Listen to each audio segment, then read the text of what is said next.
work in an office, meeting the public, whether it's in person or by telephone, is an important part of your job. It can be pleasant like this.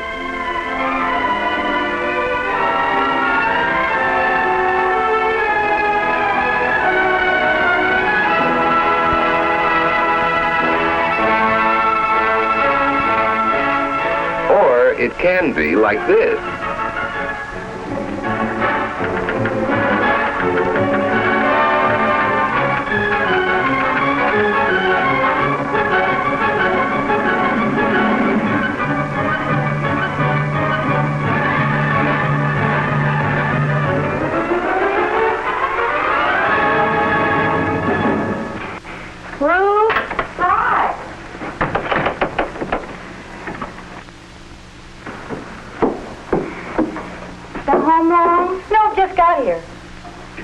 Golly, you look tired. Don't you feel well, Barbara? I feel terrible. Oh, what's the matter? You sick? No, it isn't that. I've decided to quit my job. Oh, what happened?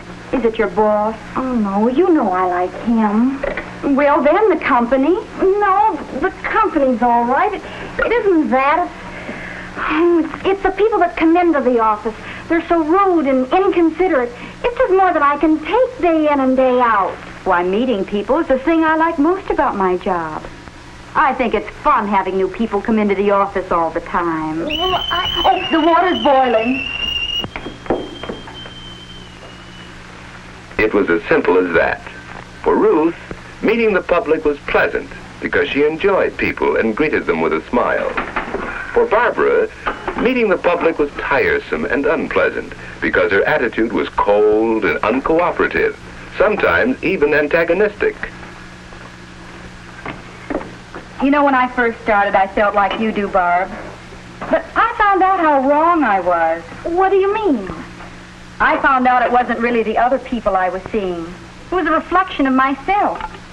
I was cross with them, they were cross with me. Oh, it's not as simple as all that. You'd be surprised. I found out that if you're nice to people, they're usually nice to you, too. Well, the people in my office are different, and I'm simply not going to stand for it any longer. You're tired now, Barb. I know just how you feel. Let's talk about it again later on. It's no use, Ruth. Really, I've made up my mind. I'm going to start looking for a job tomorrow. I'll set the table. Oh, here, I'll do it. Everything else is ready. Why don't you go in and sit down and rest for a few minutes?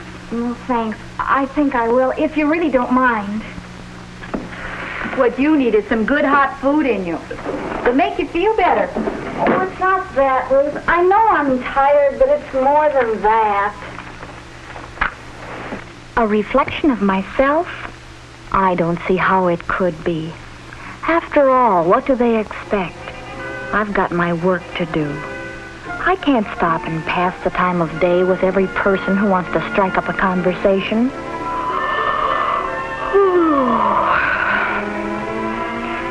It isn't my attitude that's wrong.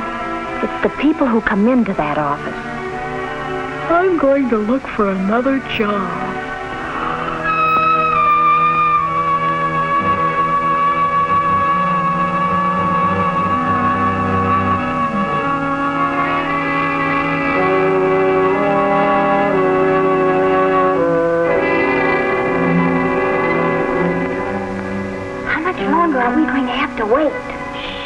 Franklin's a busy man.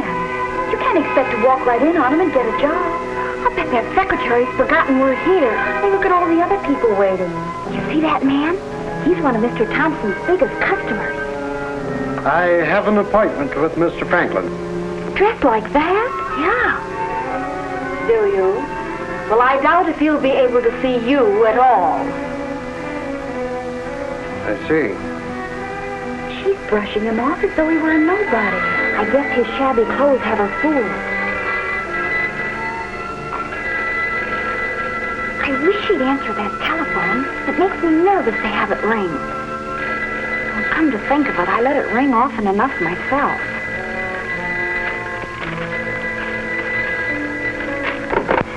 Hello. Yes. Who?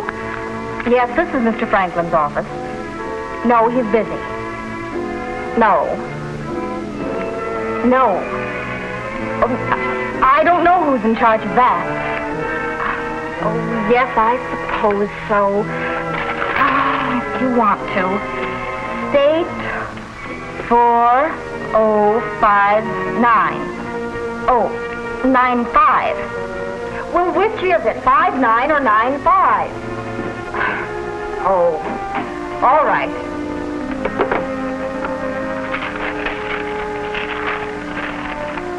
Yes? May I see Mr. Franklin, please? What did you want to see him about?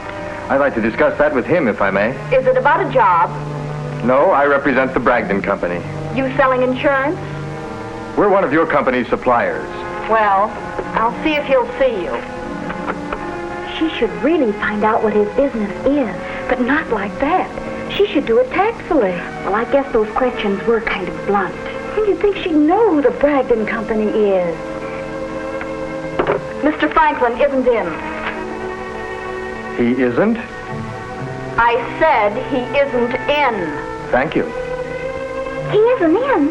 Well, then why has she got me sitting here waiting then? I don't think she told that man the truth. Well, I'm going to find out whether she told the truth or not right this minute. Young lady, miss.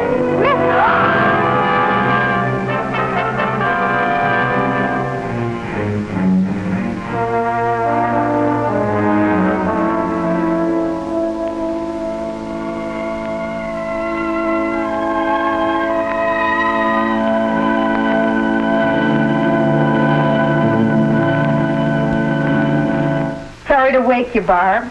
Dinner's ready. Oh, that's all right. I was having a nightmare anyway. A nightmare? I hope it wasn't too gruesome. Help me? Yeah. Ruth, you know what you said before about seeing the reflection of ourselves? Yes? Well, I think I'm going to try it. That's fine, Barb. I know you'll find that if you're nice to people, they're usually nice to you, too. Now, how about some dinner? Gee, I didn't realize I was so hungry. In the days that followed, Barbara did her best to acquire a genuine interest in people, for she found that smiles are effective only when they're genuine. She carefully practiced the first basic rule in meeting the public, remembering and using names. Oh, yes, Mr. Borden. I'm sure that Mr. Thompson will be glad to see you. Of course, Mr. Farnsworth. I'm sorry, Mr. Pratt.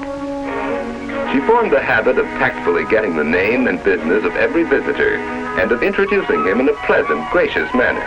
Mr. Thompson, this is Mr. Markham of Allied Manufacturing Company. How do you do?